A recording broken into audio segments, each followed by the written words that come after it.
नमस्कार class 12th UP board के सभी छात्रों को जय हिंद। तो बच्चों आप सभी लोग अपने अपने पेपर की आंसर की मैच करेंगे।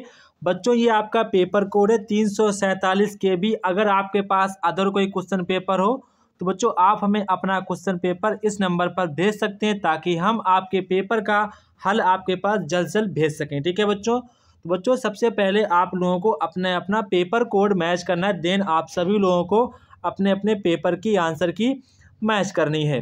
तो बच्चों यहाँ पर सबसे पहले आपको मैं बता देना चाहता हूँ हमारे यहाँ का जो पेपर है काफ़ी ज़्यादा टफ पेपर आया था। तो बच्चों आपको बताना कि आपके हिसाब से पेपर का लेवल कैसा है, टफ है कि मॉडरेट है कि इजी पेपर है, वो आपको मुझे कमेंट बॉक्स में कमेंट करके बताना है ताकि मैं पता चल हो जाए कि किस डिस्ट्रिक्ट का पेपर किस लेवल का आया था। ठीक है। तो बच्चों यहाँ पर सबसे पहले आपको MCQ दिए गए थे, जो कि बच्चों यहाँ पर आपका पहला ही क्वेश्चन कह रहा है कि 1 बिलियन में विलय की सांद्रता यहाँ पर आपको 3.5 ppm दी गई है, तो इसे निम्नलिखित में से किसके द्वारा व्यक्त कर सकते हैं। तो बच्चों यहाँ पर जो आपका राइट आंसर होगा बच्चों यहाँ पर आपका ऑप्शन नंबर सी वाला करेक्ट आंसर हो जाएगा, ऑप्शन नंबर सी वाला। इसके बाद यहाँ पर आपका क्वेश्चन नंबर खा कह रहा है कि MN की अति सामान्य ऑक्सीकरण अवस्थाएं कौन कौन सी हैं, वो यहाँ पर आपको बताना। तो बच्चों यहाँ पर आपकी +2 होगी, +7 होगी, तो यहाँ पर आपका ऑप्शन नंबर डी वाला बच्चों करेक्ट आंसर हो जाएगा। इसके बाद यहाँ पर बच्चों हम लोग देखेंगे यहाँ पर आपको उपसय संयोजन आपको यौगिक दिया गया है, तो इसमें बच्चों आपसे CU की यहाँ पर उप संयोजन संख्या पूछी गई, जो कि बच्चों काफ़ी ज़्यादा ये इंपॉर्टेंट क्वेश्चन है, हर साल आपके एग्जाम में क्वेश्चन पूछा जाने वाला क्वेश्चन है। तो बच्चों यहाँ पर आपका जो राइट आंसर होगा वो यहाँ पर आपका सी वाला करेक्ट आंसर हो जाएगा, 4 यहाँ पर आपका इसका आंसर हो जाएगा। इसके बाद यहाँ पर आपसे कह रहे हैं कि वाप किस नर अपचयन द्वारा प्राप्त करते हैं। Very very important question. जो बच्चों हमारा इसका राइट आंसर होगा वो यहाँ पर हमारा ऑप्शन नंबर CH2 समूह हो जाएगा, यहाँ पर हमारा ऑप्शन नंबर ए वाला करेक्ट आंसर हो जाएगा। ठीक है, ऑप्शन नंबर यहाँ पर ए वाला करेक्ट आंसर हो जाएगा। इसके बाद बच्चों हम लोग बढ़ते हैं क्वेश्चन नंबर 11। निम्नलिखित में से कौन सी अमीन कार्बिल अमीन अभिक्रिया नहीं देती है।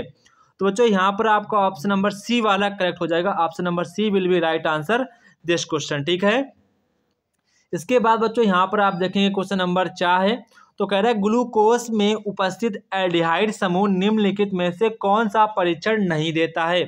तो बच्चों यहाँ पर सारे के सारे देते हैं, यहाँ पर आपका आंसर हो जाएगा इन आपके सारे ऑप्शन गलत हो जाएंगे। तो यहाँ पर जो बच्चों आपका आंसर हो जाएगा इनमें से कोई नहीं, तो यहाँ पर आपका ऑप्शन नंबर डी वाला बच्चों करेक्ट आंसर हो जाएगा। इसके बाद बच्चों यहाँ पर जो छात्र इंग्लिश मीडियम से हैं वो अपना इंग्लिश मीडियम देखेंगे, यहाँ पर आंसर सभी के सेम रहते हैं। आप सभी लोग बच्चों मुझे कमेंट बॉक्स में कमेंट करके बताएंगे कितने आपके MCQ सही गए, आप लोग मुझे कमेंट बॉक्स में कमेंट करके बताएंगे ताकि पता चल सके कि पेपर का लेवल कैसा था, उसमें आपने कैसा परफॉर्मेंस किया है। इसके बाद बच्चों यहाँ पर आपसे कह रहे हैं कि मोलरता और मोललता में आपको एग्जाम्पल बताना। तो बच्चों मोलरता क्या होती है, यह घोल की एक सांद्रता को व्यक्त करने का मात्रक होता है। मोलरता को घोल में प्रति लीटर बिलियन में घुले हुए विलय के मोलों की संख्या में परिभाषित किया जाता है। ये हमारी परिभाषा हो जाएगी मोलरता की। इसके बाद हम लोग बच्चों बात करते हैं मोललता। मोललता क्या होती है, तो बच्चों यहाँ पर मोललता आपसे पूछी गई, यह घोल की सांद्रता को व्यक्त करने का अन्य मात्रक है। मोललता को प्रति किलोग्राम विलायक में घुले हुए विलों के मोलों की संख्या के रूप में व्यक्त किया जा सकता है। तो ये आपकी मोललता की डेफिनेशन हो जाएगी। ठीक है बच्चों। इसके बाद बच्चों यहाँ पर आपसे कह रहे हैं कि निम्नलिखित को आपको यहाँ पर समझाना है। तो यहाँ पर कह रहे हैं कि लैंथेनाइड आकुंचन को आप समझाना है। इसके बाद यहाँ पर आपसे कह रहे हैं कि लैंथेनाइड एक्टिनाइड की यहाँ पर आपको ऑक्सीकरण अवस्थाओं के विषय में आपको बताना है। ठीक है। तो बच्चों यहाँ पर आपके लैंथेनाइड एंड एक्टिनाइड के यहाँ पर आप लोगों को ऑक्सीकरण विषय के संबंध में बताना है। इसके बाद यहाँ पर बच्चों आपसे कह रहे हैं कि उपसय संयोजन यौगिकों की संयोजकता आबंध सिद्धांत बताइए, यानी कि आपसे VBT थ्योरी पूछ रहे थे क्या होगी। तो बच्चों यहाँ पर VBT यहाँ पर संयोजकता आबंध सिद्धांत के अनुसार उपसय संयोजन यौगिक में संयोजकता व्याख्या ऑर्बिटल संकर और समन्वय की संख्या के आधार पर होता है। ठीक है। ठीक है। तो यहाँ पर हम लोग देखेंगे कि इसके बाद यहाँ पर कह रहे हैं कि वुड व फिटिज अभिक्रिया को यहाँ पर आपको एग्जाम्पल सहित यहाँ पर आपको बताना था। वुड्स और फिटिज अपक्रिया क्या होती है वो यहाँ पर आपको बतानी थी। ठीक है, तो हम लोग वुड्स अपक्रिया की बात करते हो तो यहाँ पर आप देखेंगे कि 2R आपको मैं उसके फॉर्म में बता रहा हूँ 2RX। ठीक है, और प्लस 2Na। ठीक है, Na तो आपकी बनेगी RRR और प्लस 2NaX। तो ये आपकी यहाँ पर मैं जो जनरल फॉर्म में लिख रहा हूँ, मैं इसको जनरल फॉर्म में बच्चों लिख रहा हूँ। ठीक है, इसके बाद यहाँ पर आप कह रहे हैं कि फिटिंग अपक्रिया का उदाहरण स्पष्ट कीजिए। तो यहाँ पर आप लिखेंगे 2ARX।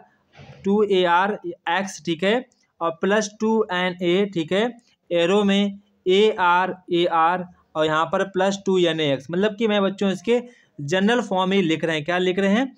जनरल फॉर्म हम लिख रहे हैं। तो आपको जनरल फॉर्म के अकॉर्डिंग यहाँ पर आपने रिएक्शन लिखी होंगी। तो ये था बच्चों हमारे क्लास 12 का यहाँ पर केमिस्ट्री का पेपर। आपका पेपर बच्चों कैसा गया आप लोग मुझे कमेंट बॉक्स में कमेंट करके बताएंगे, ताकि बच्चों पता लगा सकेंगे पेपर का लेवल कैसा है और आपके एग्जाम में पेपर कैसा गया। जय हिंद बच्चों, फिर मिलते हैं अपने नेक्स्ट वीडियो में। तब तक कि आप सभी बच्चों को जय हिंद। वीडियो पर नए हो तो वीडियो को लाइक सब्सक्राइब शेयर जरूर करें।